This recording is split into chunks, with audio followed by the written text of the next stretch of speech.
মথুরার রাজ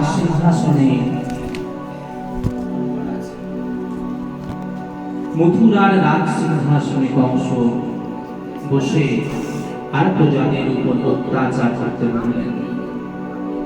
দেবতারা ভগবান বিষ্ণুকে বললেন, হে ভগবান, যখন যখন এই মর্তের মাটিতে অসুরের অত্যাচার হয়েছে তখন আপনি নররূপে নরলীলা প্রকাশ করেছেন পৃথিবীর মাটিতে। আজকে ভগবান বিষ্ণু জন্ম নেবেন কোথায়? ভগবান বিষ্ণু জন্ম নেবেন দেবকীর গর্ভে, অষ্টম গর্ভে। মহারাজ কংস তার একমাত্র বোন হচ্ছেন দেবকী।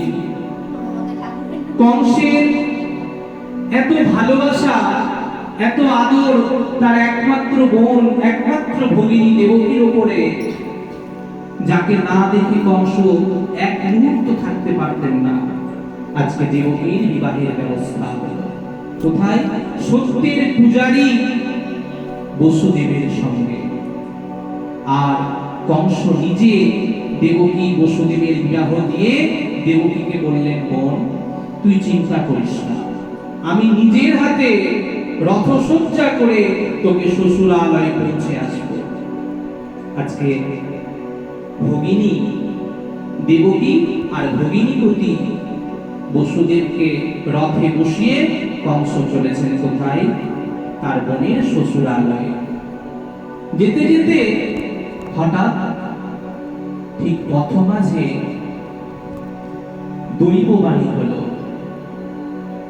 শোনো শোনো মহারাজ, শোনো দিয়া মন, দেবকীর অষ্টম গর্ভের সন্তান তোমায় করিবে নিধান। চমকে উঠলেন মহারাজ কংস। যে বোনকে আমি এত ভালোবাসি, যে বোনকে আমি এত স্নেহ করি, তার অষ্টম গর্ভের সন্তানের হাতে আমার মৃত্যু। তরবারি তুলে বোনের চুলের মুঠি ধরে আর শিরচ্ছেদ করতে উদ্যত হলেন। সত্যের পূজারী বসুদেব আজকে মহারাজ কংসের চরণ যুগল ধরে কাঁদছে আর কেঁদে কেঁদে বলছে, হে রাজা, তুমি রাজা, রাজা হয়ে এক অবলা নারীকে তুমি বধ করতে পারো না। আমি কথা দিচ্ছি আমার পত্নী দেবকীকে তুমি ছেড়ে দাও। আমি কথা দিচ্ছি আমাদের একটি একটি করে যত সন্তান হবে প্রতিটি সন্তানকে আমি আপনার হাতে তুলে দেব রাজা।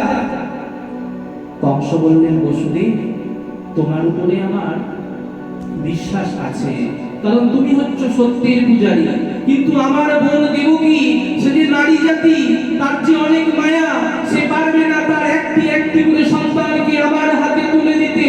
তাই তো তোমাদের আমি ছেড়ে দিতে পারি না। হস্তে শৃঙ্খল বন্ধন করে টানতে টানতে দেবকী বসুদেবকে নিয়ে চললেন কোথায়? কংসের অন্ধকার দুর্গন্ধময় কারাগারে।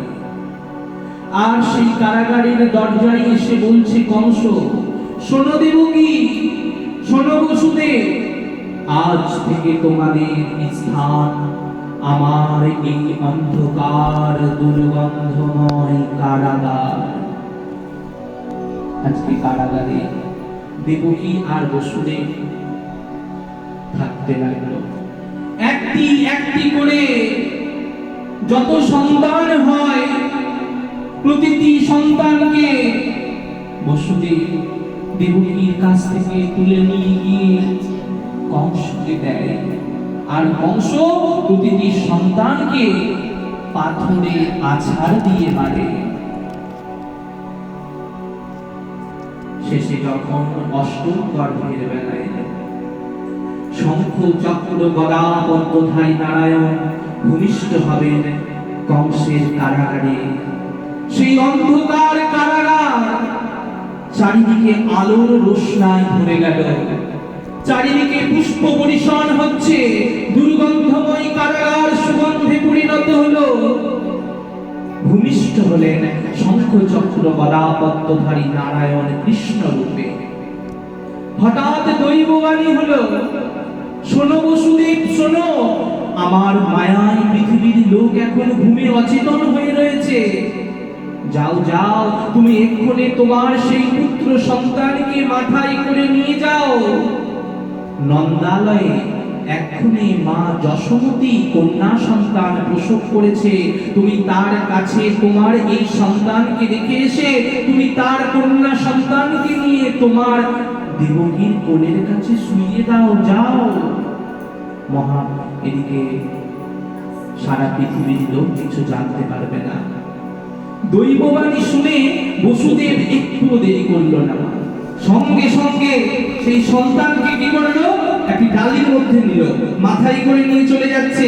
আর যেতে যেতে যমুনার কাছে গিয়ে যখন দাঁড়িয়েছে, দেখছে যমুনা বুকুল ছাপিয়ে প্লাবিত হচ্ছে। সঙ্গে সঙ্গে যোগমায়া একটা শৃগালের রূপ ধারণ করলেন, আর শৃগালের রূপ ধারণ করে বসুদেবকে রাস্তা দেখিয়ে নিয়ে যাচ্ছে। যমুনার জল হঠাৎ করে কমে গেল, বসুদেব শিয়ালের পেছনে পেছনে চলে যাচ্ছে। হালকা বৃষ্টি পড়ছে ফোঁটা ফোঁটা, সেই বৃষ্টি যেন গোবিন্দের মাথায় না পড়ে, সেই জন্য নাগরাজ বাসুকি বিশাল ফোঁটা বিস্তার করলেন ভগবানের মাথার উপরে। আর এমনি করে বসুদেব ভগবান কৃষ্ণকে নন্দালয়ে রেখে এলো। আর নন্দের পুত্র, নন্দের স্ত্রী যশোমতীর যে কন্যা সন্তান ছিল তাকে নিয়ে এসে দেবকীর কোলের কাছে শুইয়ে দিল। যখন সকাল হলো, প্রভাতে যখন জানতে পারলেন কংস যে দেবকীর অষ্টম গর্ভে পুত্র সন্তান না, এক কন্যা সন্তান হয়েছে, কন্যা সন্তান বলে তাকে ছেড়ে দিলেন না। কন্যা সন্তান হয়েছে বলে তাকে ছেড়ে দিলেন না, পাথরে আছাড় দিয়ে যেমনই মারতে যাবে, কন্যা সন্তানটি শূন্যে মিলিয়ে গিয়ে আর যোগমায়ার রূপটি ধারণ করলেন এবং বললেন, শোনো কংস, আমি যোগমায়া, তোমারে বধিবে যে গোকুলে বাড়িছে সে, তোমাকে যে বধ করবে সে গোকুলে বড় হচ্ছে, তোমার পাপের ভাড়া পূর্ণ হতেই তুমি তার দ্বারা বধ হয়ে যাবে। এই বলে যোগমায়া অদৃশ্য হয়ে গেলেন। কালক্রমে ভগবান শ্রীকৃষ্ণের হাতেই কংস বধ হয়েছিল। আজকের এই ভাদ্র মাসের কৃষ্ণ পক্ষের অষ্টমী তিথি, যদিও আমাদের বঙ্গদেশে এখনো ভাদ্র মাস পড়েনি, কিন্তু শাস্ত্রীয় দিকে এটা কিন্তু ভাদ্র মাস। রাখি পূর্ণিমার পরেই ভাদ্র মাস পড়ে গেছে। ভাদ্র মাসের কৃষ্ণ পক্ষের আজকে অষ্টমী তিথি। আর এই ভাদ্র মাসের কৃষ্ণ পক্ষের অষ্টমী তিথিতে যদি কোনো ভক্ত উপোস করে এই জন্মাষ্টমীর ব্রত শ্রবণ করে, তার জন্ম জন্মান্তরের পাপ দূরীভূত হয়ে যায়। बोलो भक्तवत्सल भगवान की जय। जय जय श्री राधा माधव, जय जय नवलो किशोर, जय गोपी चित्र चोर प्रभु, जय जय माखन चोर।